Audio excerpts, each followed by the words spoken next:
Bem-vindos a mais um episódio do Papeando com Pamplona. E este é um episódio muito especial. Eu gravo o Papeando com Pamplona espontaneamente há 10 anos. São 9 temporadas consecutivas. Tivemos um break no período da pandemia, mas voltamos com força total. E hoje, meus amigos e minhas amigas, eu estou realizando um sonho. Desde a primeira temporada, eu queria fazer um episódio com o entrevistado deste episódio. Minhas senhoras e meus senhores, com vocês, Edivaldo Brito. Este belo homem, no alto, literalmente bem alto, dos seus 85 anos, um pouquinho. O primeiro professor negro da Faculdade de Direito da Universidade Federal da Bahia. Professor da UFBA, mas professor da Mackenzie, da USP, doutor em Direito, professor de Tributário e de Direito Civil, o filho mais querido e talentoso de Orlando Gomes no coração. E uma referência de saber e de afeto para mim. Foi professor do meu pai, foi meu professor, foi meu líder no programa de pós-graduação em Direito da UFBA, ele como coordenador, eu como professor. Eu tive a honra de atuar presidindo a Academia de Letras Jurídicas da Bahia, do qual ele é um membro destacado. Ele foi prefeito de Salvador, foi deputado, foi secretário de Estado de município, foi e é vereador de Salvador. E mais do que isso, ele é o mestre de todos nós. Professor Edivaldo Brito, bem-vindo finalmente ao Papeando com Pamplona. Imagine agora como devo começar, não é? Porque a emoção é sempre o elemento mais importante de qualquer ação humana, seja no amor, seja no poder. Aliás, falar de amor e poder está falando da mesma coisa, né? Porque os dois estão imbricados. Mas é um dos momentos mais emocionantes da minha vida, porque está junto do professor Pamplona, que é um mestre do direito civil, para falar de um tema de direito civil e com o cuidado de quem fala diante do mestre. E rememorar ninguém mais importante do direito civil no Brasil para mim, no passado, no presente, e eu não vou viver muito para lá, mas acredito que no futuro, nada mais, nada menos do que Orlando Gomes. Passei há poucos minutos pela avenida que tem o nome dele e dizia ao doutor Guilherme, que trabalha comigo me dando apoio, que eu podia sonhar o que sonhasse. Nunca que naquele dia em que assinei o decreto como prefeito de Salvador, denominando essa rua como Orlando Gomes, pudesse esperar que fosse esta grandeza que é hoje. E ele, na simplicidade, eu mandei a cópia do decreto para ele e ele respondeu assim: obrigado. O ponto.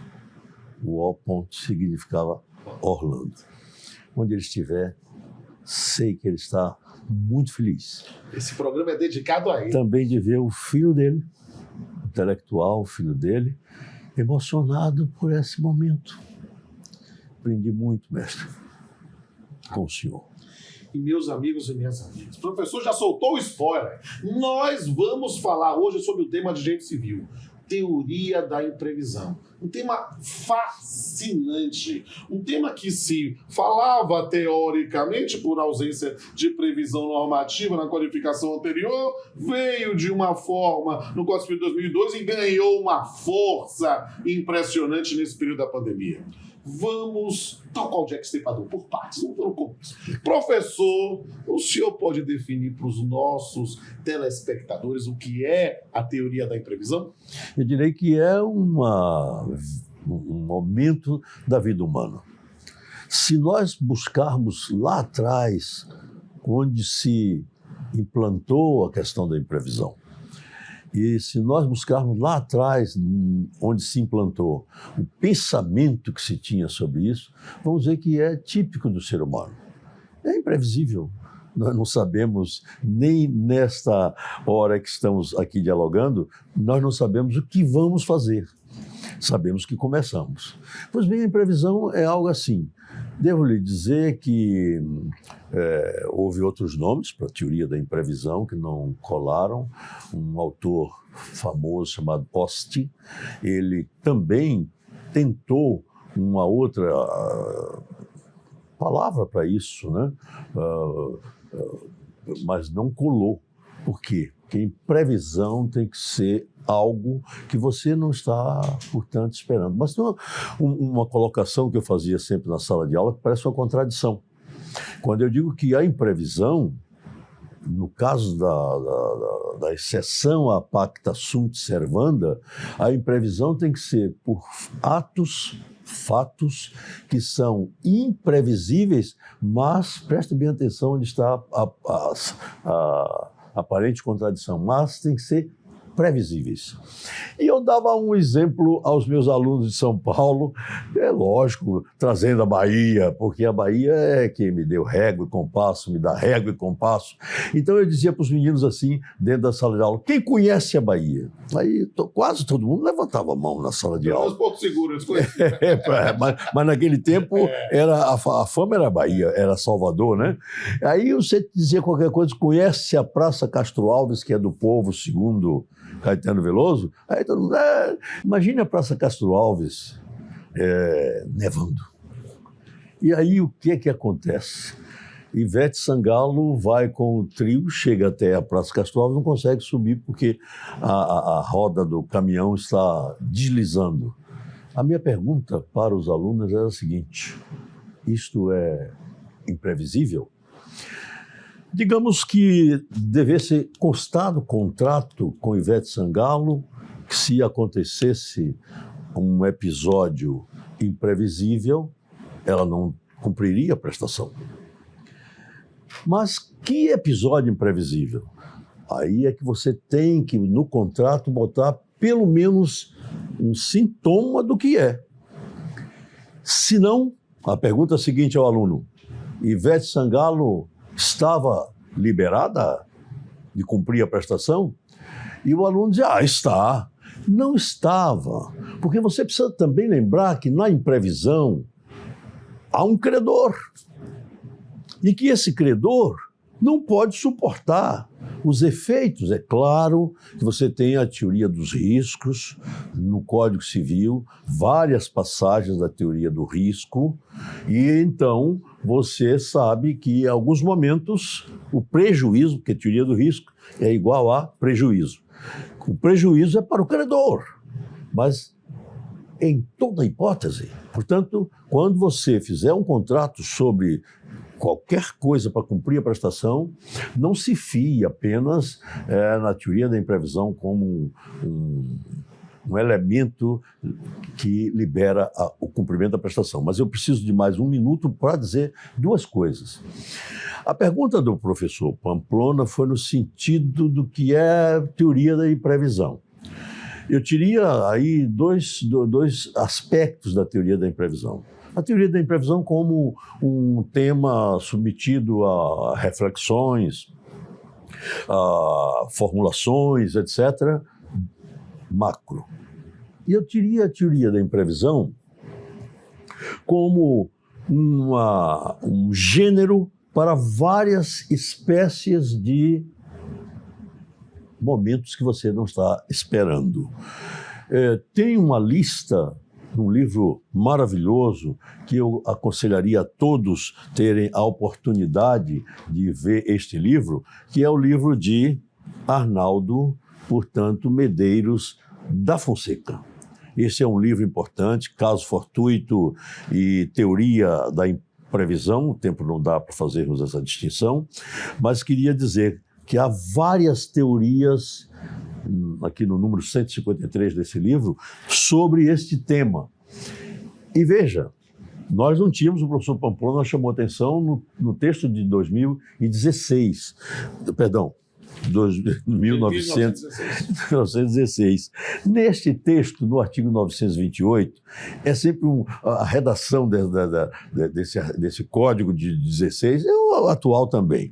Mas o 16 era tão cheio de imbróglios que precisou uma discussão que levou tempo entre Rui Barbosa e Carneiro Ribeiro. Aí nós temos réplica e tréplica, que eu ainda imberbe juridicamente escrevi um trabalho sobre o assunto e disse que quem ganhou foi Rui, mas chamei atenção porque Rui era um homem dado à retórica, dado à dialética, dado ao diálogo em termos parlamentares, e o pobre do Carneiro Ribeiro, um professor de português. Mas vejam o que diz o artigo 928, a obrigação, não sendo personalíssima, opera, vírgula, assim entre as partes, vírgula, como entre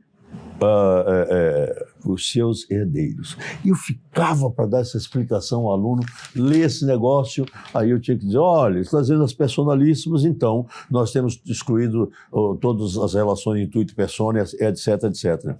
Mas o que eu queria dizer é que a teoria da imprevisão, nessa segunda formulação, nesse segundo aspecto, você vai ter coisas engraçadas. Não tinha no texto de 1916, mas veio de 2002.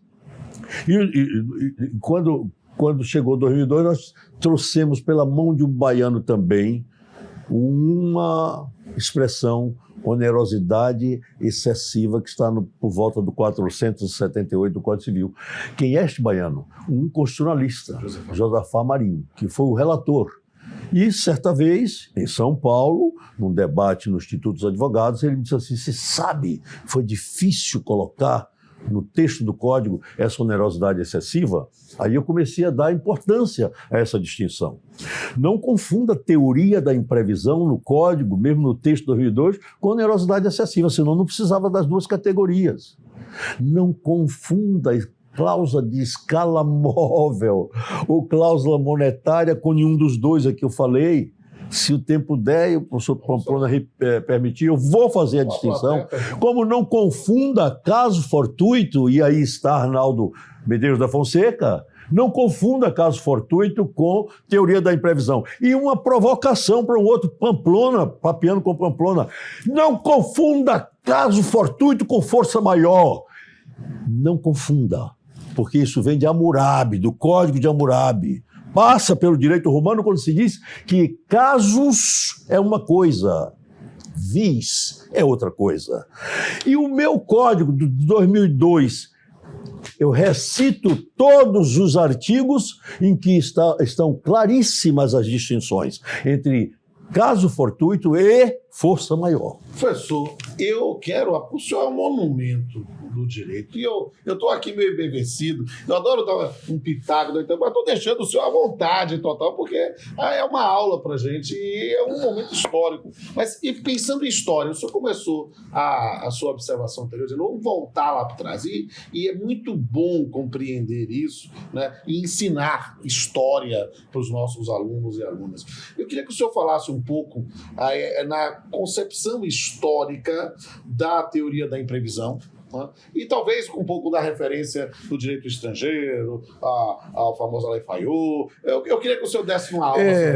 Veja bem, nós falávamos em previsão, né? Previsão é um pouco mais para perto de nós. Falávamos na famosa rebus sic stantibus, que são 3 palavrinhas em latim que vêm no fim de uma frase maior sobre esta matéria. Uma tradução bem rasa, rebus sic stantibus, as coisas como elas eram antes, ou no princípio. Então, com a ideia da pacta sunt servanda, porque naquele tempo o sujeito pegava o fio do bigode e já servia como um contrato, eu cumpro essa prestação, tirava o fio do bigode e entregava ao credor. Quanto mais, entendeu? Lá bem para trás. Eu chegava no meio da praça, pegava o escravo e dizia assim, é meu. Bastava isso. E aí todo mundo que estava em volta sabia que aquele objeto, o escravo, eu estou chamando de objeto, hein? Não era sujeito mesmo.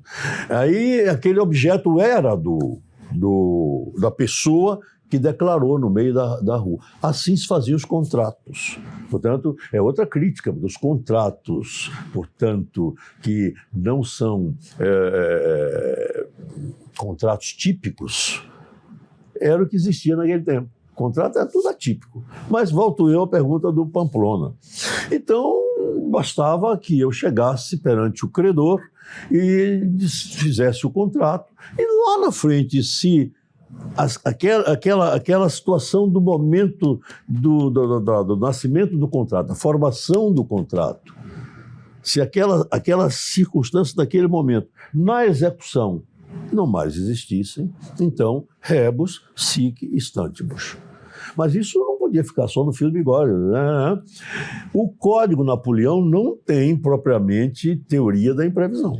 1804. Né? E tanto não tem, que o professor Pamplona falou na Lei Fayot, que é de 1919, logo após a gripe espanhola, aquela confusão que deu no mundo todo. Pós-Primeira Guerra também. Fayot, que era um deputado, vamos dizer, um parlamentar, tem uma lei que é muito importante para ler.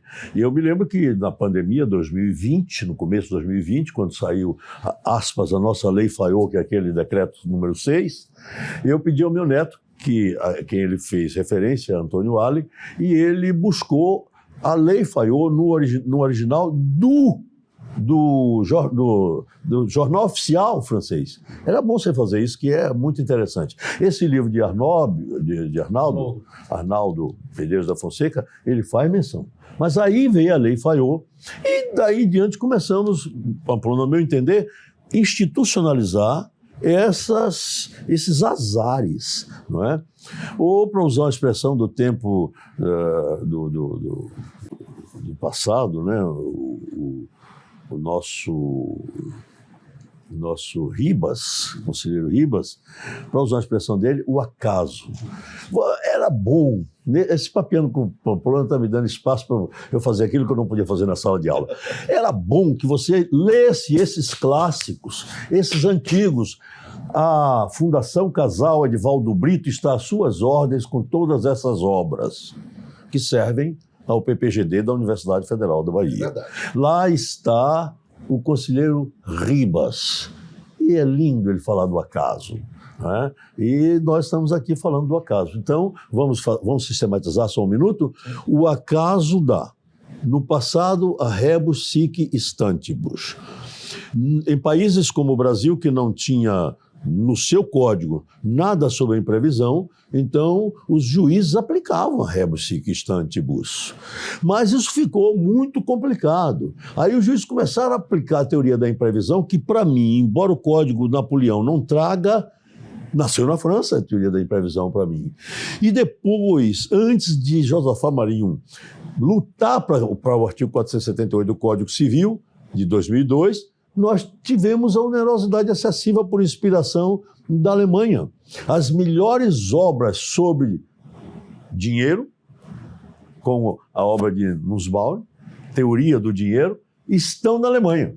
Porque você entrava no supermercado com um caminhão enorme, uma jamanta de dinheiro, e saía com um carrinho pequeno de utilidades compradas. Isso é um exagero, mas é para mostrar como nasceu, por exemplo, esse livro de Nussbaum, A Teoria do Dinheiro. Eu vou fazer até um comercialzinho, aí você vai ler Reflexos Jurídicos da Atuação do Estado no Domínio Econômico, está na 3ª edição, em 2022, da minha autoria, em que tudo isso está lá dentro. E é muito importante falar sobre isso. Eu vou indo numa reta final, eu tenho mais 2 perguntas. E depois a gente tem uma plateia que está ávida para fazer perguntas para o senhor. Mas a primeira é justamente, antes da inserção positivada da teoria da imprevisão, da cláusula de velocidade excessiva, a cláusula rebus sic stantibus, pensar nisso, né? No sistema, nós tivemos, e o senhor já pontuou isso, através de uma atuação judicial, uma construção jurisprudencial. Eu queria justamente que o senhor falasse um pouco desse testemunho. Eu falo isso muito com os meus alunos. Mas, olha, gente, às vezes a gente conta história, às vezes a gente é testemunha da história. Né? Como se deu a inserção jurisprudencial da teoria da imprevisão? Eu me lembro muito, a gente fala sobre correção monetária, aí tem muita muitas questões sobre isso. Eu queria que o senhor desse esse testemunho, pessoal. Pronto, então a gente lá atrás tinha falado que nasceu com a rebus sic stantibus. Primeiro nasceu do nada, né? Passou na França com a Lei Fayot. Passamos a ter a teoria da imprevisão, que não se confunde no direito brasileiro com a onerosidade excessiva. No 317 do Código Civil, nós temos a teoria da imprevisão. Cuidado, porque lá também o juiz atua, mas atua apenas para que a prestação que se tornou onerosa, na teoria da imprevisão, ela seja reposta nos termos devidos. E é por isso que o 317 vem antes, é óbvio, né? Vem depois do 316 e do 315. Você não pode ler um sem ler os três, porque o 315 fala das dívidas em dinheiro.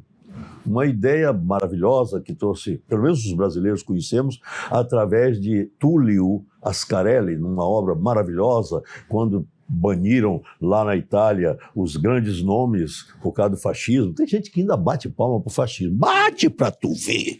Bate pra tu precisar de um Estado do mundo pra tu ir como Tullio Ascarelli veio pra aqui. Viva o Brasil, viva a Itália pra nós daquele tempo, porque Tullio foi um professor extraordinário. E ele fez uma distinção entre dívida de dinheiro e dívida de valor, dívida em dinheiro e dívida de valor, e que na dívida em dinheiro, o objeto da prestação é a moeda.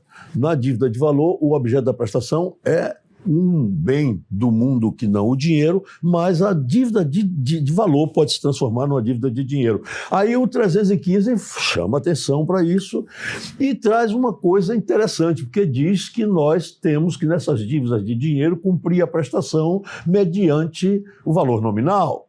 O valor nominal da moeda. No dia que surgiu o código em 2002, já a moeda pelo valor nominal não valia nada.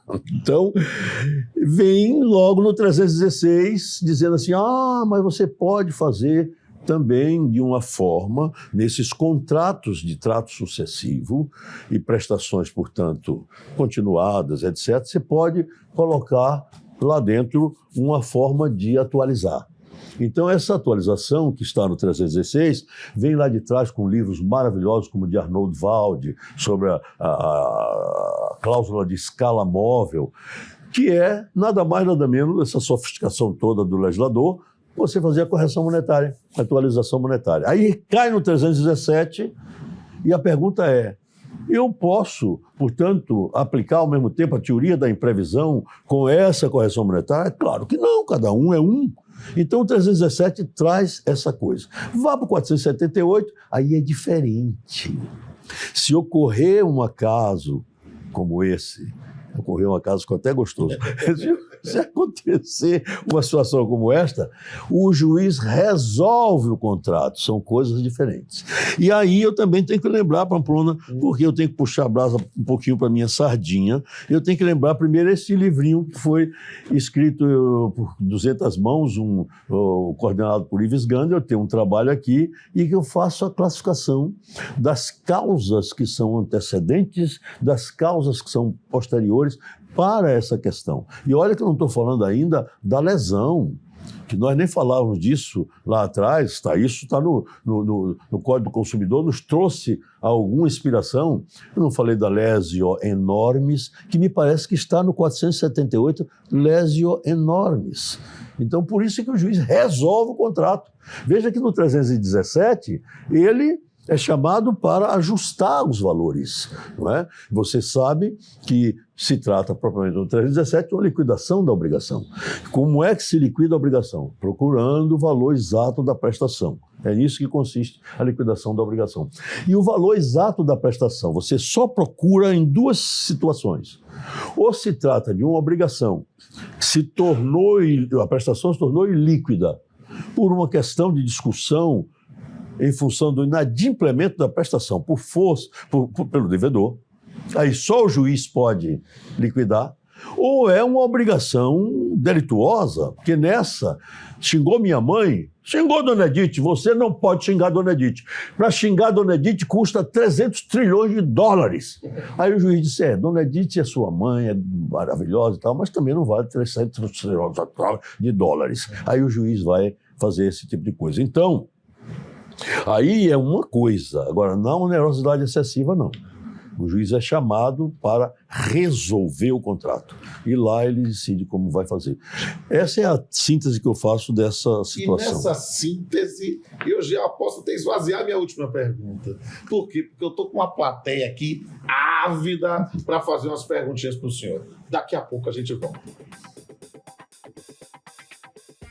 Professor, prazer, meu nome é Roberto. Eu gostaria de saber qual é a diferença entre teoria da imprevisão, a cláusula rebus sic stantibus e a resolução por onerosidade excessiva. Roberto, é muito importante a pergunta, porque são categorias diferentes que, repito, quando elas não estavam positivadas, elas são de construção pretoriana. Foi a magistratura brasileira chamada para esses momentos. Aí está a importância de um juiz. Então, se você tem a cláusula rebus sic stantibus, que já acho que desnecessária no momento, você teria que raciocinar com as fases anteriores à execução. Todo contrato tem 4 fases. Tem a fase, portanto, que os italianos e os portugueses chamam de candidatos ao contrato, em que as pessoas estão, eu chamaria de fase pré-contratual, que gerou muitos problemas entre nós, porque a responsabilidade civil, que também é uma novidade do Código de 2002, porque nós tínhamos umas obrigações delituais lá atrás, no Código 16, mas não com essa preciosidade. No nosso caso do momento, então você tem essa fase pré-contratual, não tinha responsabilidade civil. Não é? Conta-se que Ehring chegou assim, olhando o mundo, olhando para a cara de Roberto e disse assim, como é que Roberto faz um contrato conversa sobre um contrato, depois Roberto é garfado pela outra parte, pelo outro candidato do contrato e não acontece nada, pensou Ehring. Ele disse, acontece. A responsabilidade pré-contratual nasce aí, a boa-fé começa a surgir por aí. Essa é uma fase. A outra fase já é a fase de formação do contrato. É naquele momento que você já está concertado com a outra parte, escreve o contrato, não precisa ser pela via escrita, mas pode ser verbal, e fechou o contrato. A fase seguinte é a fase da execução. E a outra fase que o Brasil não trabalhou sobre ela, é a pós-contratual, que é uma fase que alguns sistemas respeitam. Por exemplo, uma fábrica de refrigerante que tem um segredo do fazimento do seu refrigerante, não quer que ninguém saiba, então tem aquela quarentena ou a eternidade que os magistrados do trabalho, acertadamente no Brasil, dizem, não, isso não pode acontecer, porque eu não posso proibir que uma pessoa trabalhe. Não é? Ou que uma pessoa tenha liberdade de escolher. Então, nessas 4 fases, você tem, na fase de execução, momentos que você pode levantar a questão da lesão, pode ser, entendeu? Porque a lesão você só vai encontrar depois, só vai saber se houve isso depois, mas você vai encontrar isso que é a teoria da imprevisão. Portanto, não é mais falando de rebus sic stantibus, porque o juiz ia buscar se nessa fase de execução estava igual à fase de formação, se o Arnoldo Valdo fala que a equação econômica do contrato, se não estivesse, o juiz resolvia. Hoje o juiz tem parâmetro no 317, ele já não é tão livre, por isso a sua pergunta tem sentido. Ele já não é tão livre, ele diz quando, por motivos imprevisíveis, e você vai ver que na onerosidade excessiva fala também de extraordinários, quero já que você vá botando isso na sua cabeça. Aqui é só por motivos imprevisíveis. Sobrevier desproporção manifesta tem que estar clara, explícita, entre o valor da prestação devida e o valor do momento de sua execução, Poderá o juiz, é uma faculdade do juiz, outra distinção, ele corrigi-lo a pedido da parte, de modo que assegure quanto possível o valor da real prestação. É uma coisa. No 478 é diferente, onerosidade excessiva. O juiz entra, mas para resolver o contrato, acabar o contrato. Então diz, nos contratos de execução continuada ou diferida. E aí você já tem mais um elemento distintivo. Porque eu preciso que ele seja diferido, quer dizer, uma coisa que se jogou lá na frente, no tempo, né? Já está diferente do de cá. E se a prestação de uma das partes se tornar excessivamente onerosa, quem é que vai dizer excessivamente onerosa? Sua Excelência, o juiz. Com extrema vantagem, quem é que vai dizer se houve extrema vantagem para outra parte? O juiz. Em virtude de acontecimentos extraordinários, não tem lá na teoria da imprevisão, e imprevisíveis, tanto que está no segundo lugar a imprevisão, poderá o devedor pedir a resolução do contrato. Se ele não pedir, não há possibilidade também. Os efeitos da sentença que a decretar retroagirão a data da formação do contrato.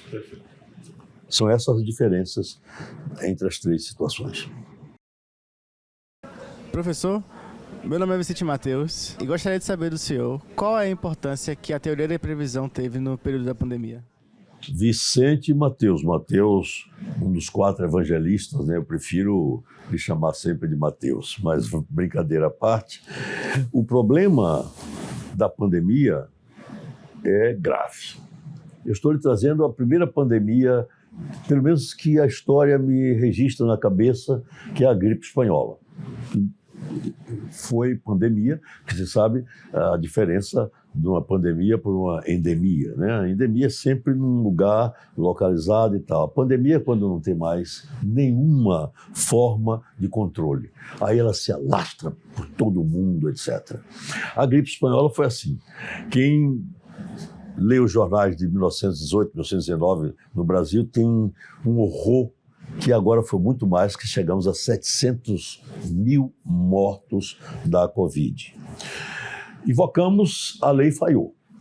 Essa Lei Fayot foi, talvez, a inspiradora do senador Anastasia, que é um professor de Direito Administrativo e foi vice-governador, governador do estado de Minas Gerais, um homem extraordinário, Antônio Anastasia, hoje está no Tribunal de Contas da União, e ele desenhou o decreto 6, que baseado na Lei Fayot.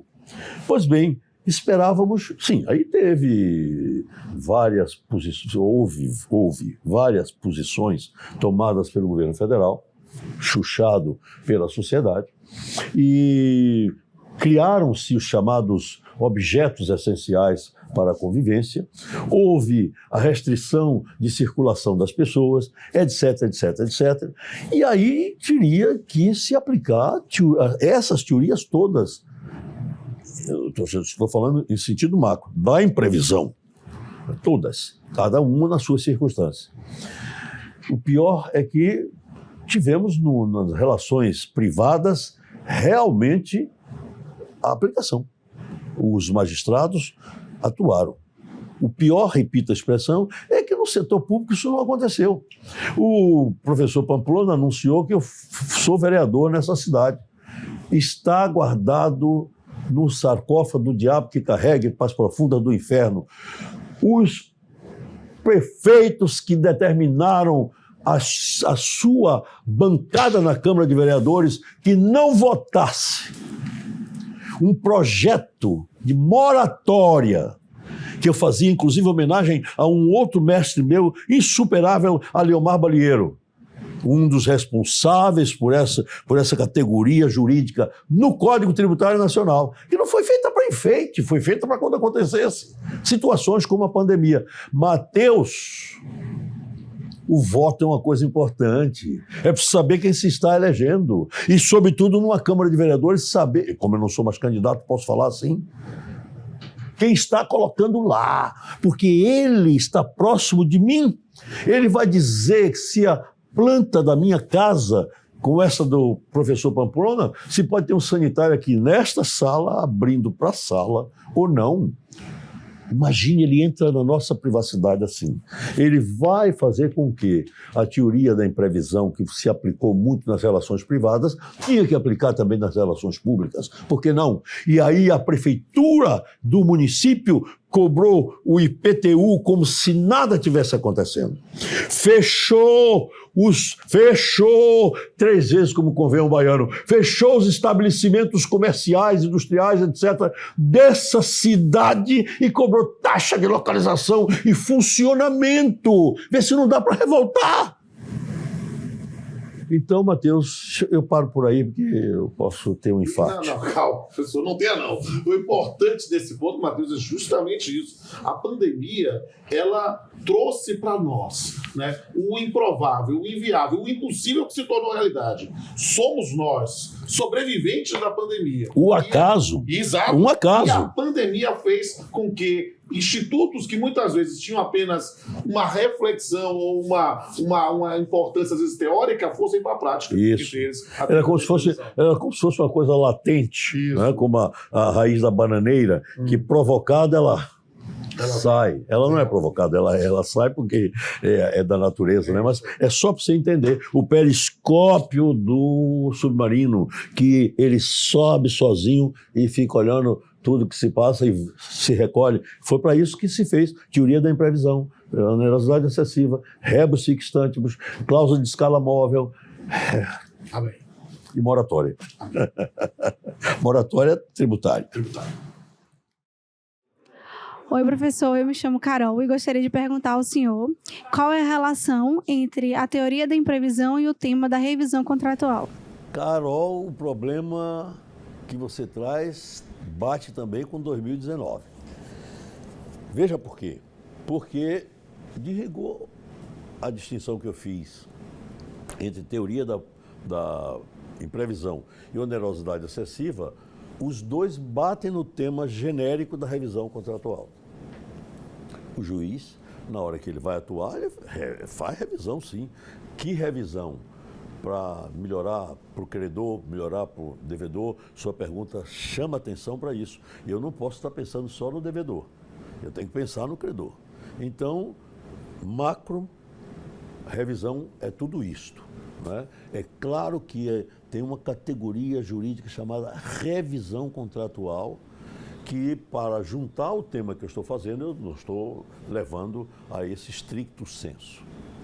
Mas eu disse que 2019, o ano 2019, nos traz uma novidade. Uma lei do nosso ilustre Congresso Nacional traz a chamada Declaração de Liberdade Econômica. Mudou tudo. Nós agora temos uma classificação de contratos paritários e simétricos, que está desafiando os professores. Porque se o contrato é paritário, se o contrato é simétrico, vou juntar os dois, azar das partes. Por quê? Porque o Código... Primeiro mudaram o artigo 421, 422 do Código Civil. Segundo, é preciso ler o que está escrito na lei de declaração da liberdade econômica. A lei libera como se isso aqui fosse um país nórdico, como se nós não tivéssemos Manaus, Aracaju e São Paulo, como se tudo fosse igual. Manaus fosse igual a São Paulo. A rua, portanto, a Avenida Paulista fosse igual àquelas cacimbas que estão lá do Rio Amazonas. Isso não é possível. É o caso do Brasil. É incrível como é que se faz uma lei valendo para todas as situações. Aí digo eu, para mim o juiz está muito mais importante ainda, embora a lei insinue que nem de juiz se trata mais. Quem mandou as partes nesses contratos paritários serem partes de contrato paritário, azar delas, até o juiz não entra. Para Edivaldo Brito, não. O juiz entra sim, porque o juiz é o Estado intervencionista de natureza social, que é o que nós precisamos em países como o Brasil. Portanto, Carol, a questão da revisão contratual passa por esse problema de 2019, entendeu? O juiz está praticamente impedido pela lei, bem se pode, de fazer ou de ajudar as partes nessa revisão. Me chamo Thiago e a minha dúvida é a seguinte: é possível estabelecer parâmetros objetivos para a aplicação da teoria da imprevisão? Tiago, eu acho difícil. Não digo que não, porque na vida humana não se pode dizer não, sim, isso não pode. Tudo é possível na vida humana, mas eu acho difícil. Porque, como vê, se a teoria da imprevisão vai ser uma análise do juiz sobre essas questões que estão em relação ao momento da formação e a diferença desse momento para o momento da execução, eu acho que, de modo objetivo, não se chega a uma conclusão. Portanto, tem que se levar em consideração peculiaridades da própria situação. Eu não vou usar outra expressão para os sujeitos. E as especificidades de cada pessoa. Você imagine que, num contrato, eu tinha feito com uma pessoa um contrato de execução para Caetano Veloso cantar. Eu dou sempre esse exemplo. E no dia acontece o que aconteceu com ele, que foi aquele tumulto e ele se aborreceu e saiu do palco e que deu aquele grande discurso dele, que está na contracapa de um livro, de um disco dele, naquele tempo que o disco tinha contracapa, né? Araçá Azul. Imagina aquela cena, ou a cena do Ricardo, aquele cantor que quebrou o violão na cabeça de todo mundo. Como é que você vai, com imprevisão, não tenho dúvida, né? Vai deixar de observar os aspectos subjetivos de um Caetano ou de um Ricardo? Até aí tudo bem? Aí o juiz vai para esse caso. Mas se for uma outra questão, uma intempérie, você vai ter que verificar. Outro exemplo, me permita. Eu costumava chamar a atenção para os alunos sobre... Conhece São Paulo? Sobre o Rio Tietê. O Rio Tietê rasga a cidade de São Paulo. E ele levou um tempo, quando eu era professor lá, ele levou um tempo que enchia, tomava conta da cidade, porque ele precisava ser dragado. Lembro-me que, e aí não tem nenhum propósito senão de registrar historicamente, que o governador, que hoje é vice-presidente da República, o Geraldo Alckmin, com um projeto que ele fez com recursos japoneses, ele dragou o rio. Bom, ele deixou de ter cheia. Mas eu deixei de ter meu exemplo. Qual é o exemplo? Perguntava ao aluno assim, tinha um sujeito que tinha uma casinha ali na Marginal Tietê. Subiu o rio em janeiro, levou a casinha. Caso fortuito? Força maior?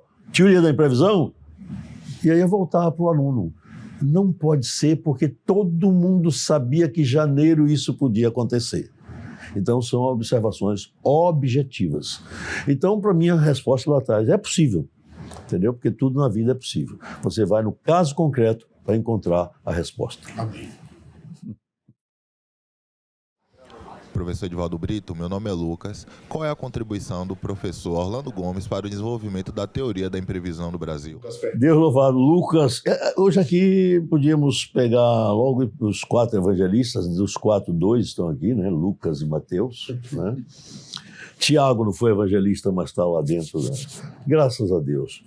E espero que nenhum deles, nem o Mateus, nem o Lucas, os 2 evangelistas, seja intolerante religiosamente falando. Porque aí eu vou ter que falar da Bíblia toda aqui. Eu vou falar da célebre primeira epístola de João para os que não são católicos, ou São João para os que somos católicos, apostólicos, romanos. Ele responder, Orlando Gomes é a expressão maior do direito civil, do meu país. Com toda respeitabilidade ao professor Pamplona, ele deve também achar que a pessoa que é grande como ele, nesse setor do conhecimento humano, tem que ter uma referência. Ele era o profeta. E se ele tiver outra referência, tudo bem, mas tendo para Orlando Gomes é uma beleza. Mas é um profeta do ciclista, sim. Orlando Gomes escreveu este livro, que agora está sendo atualizado por mim e pela minha mulher, que somos professores de Direito Civil, Contratos.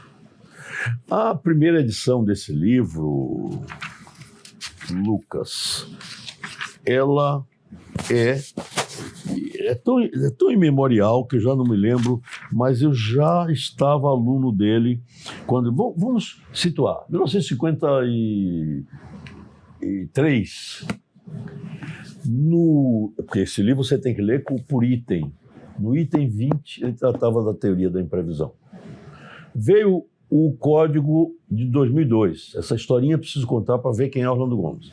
Código de 2002. A editora pediu que eu indicasse, e a família junto, alguém que pudesse fazer a atualização.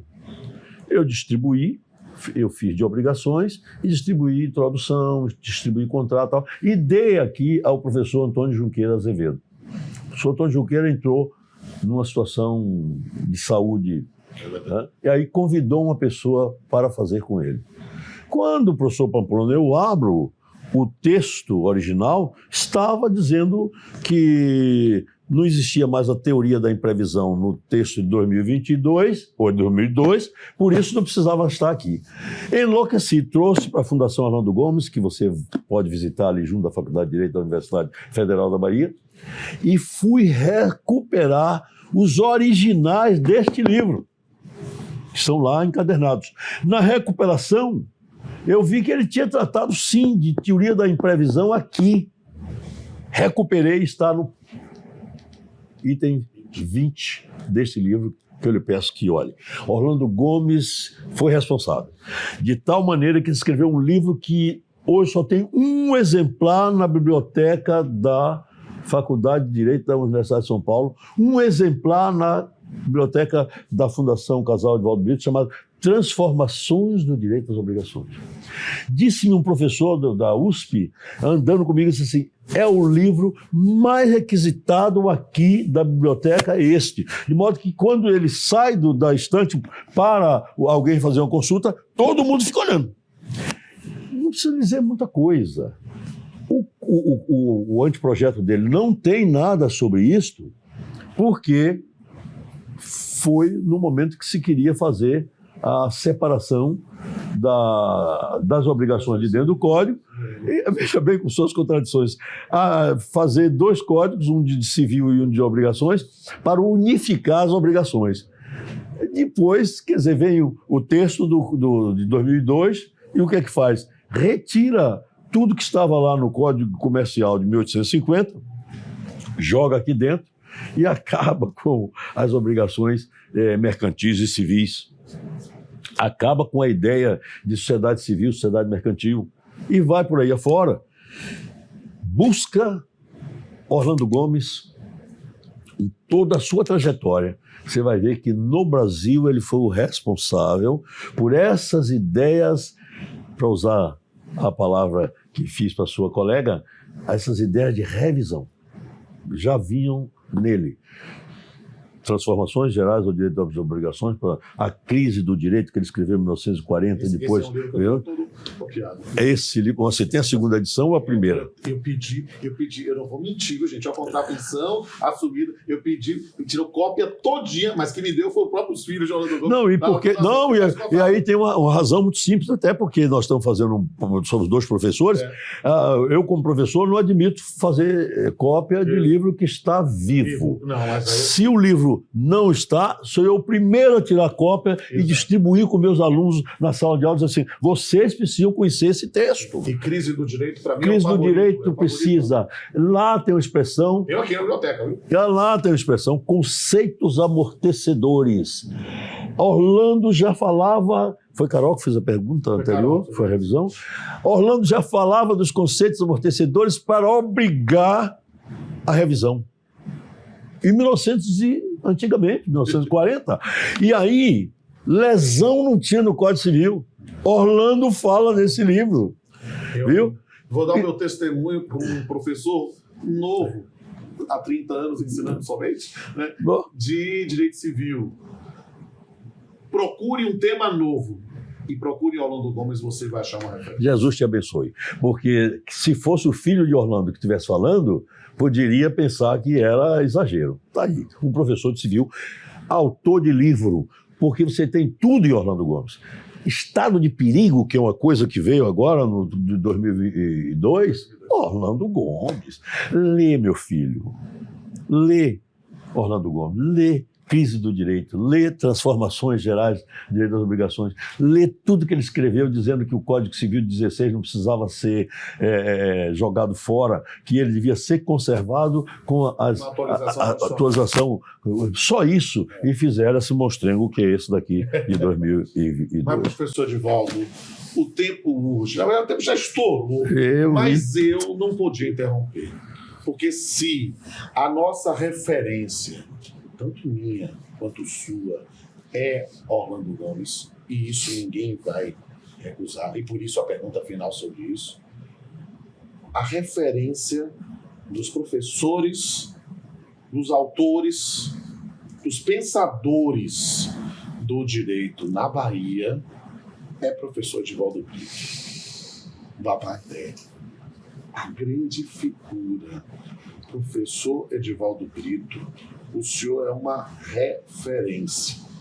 E me permita, nesse final de estourar o tempo, fazer algo que eu faço com todos os meus convidados do Papeando com Pamplona. Fazer um brinde com o senhor. Pronto. Que esse brinde seja o símbolo de, mais uma vez, do renovar da minha admiração. E um segundo só para dizer que o brinde foi feito com água. Muito bem. Água de Oxalá. E água da paz, água da lavagem do Bonfim, água que lava tudo, água que minha mãe menininha olhava para mim e dizia assim: bote um pouco de água numa mão, vê se ela lava a mão sozinha. Mesmo você tendo água, você precisa das duas mãos. Que mulher sábia! E as duas mãos vão ser lavadas uma com a outra ou uma pela outra. Me dê a mão, e mais do que esse gesto de mão, eu peço a bênção desse nosso.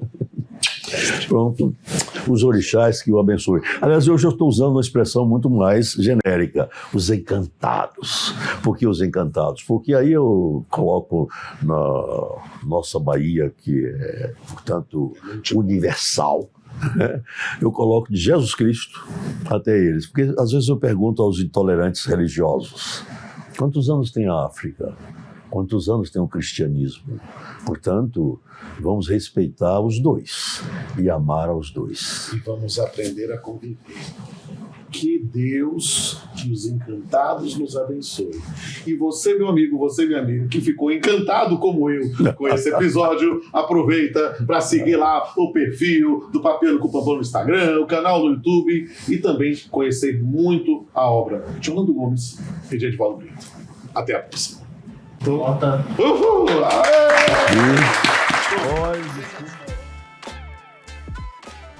Imprevisão. Não dá para saber tudo. Não há como antecipar o estudo. Não dá para ter ciência do que não depende da prudência. Se ninguém poderia prever, o que há de sofrer a consequência do inevitável, a sucumbência do lamentável, a prepotência do irrefutável, a quintessência do insustentável. Até a próxima.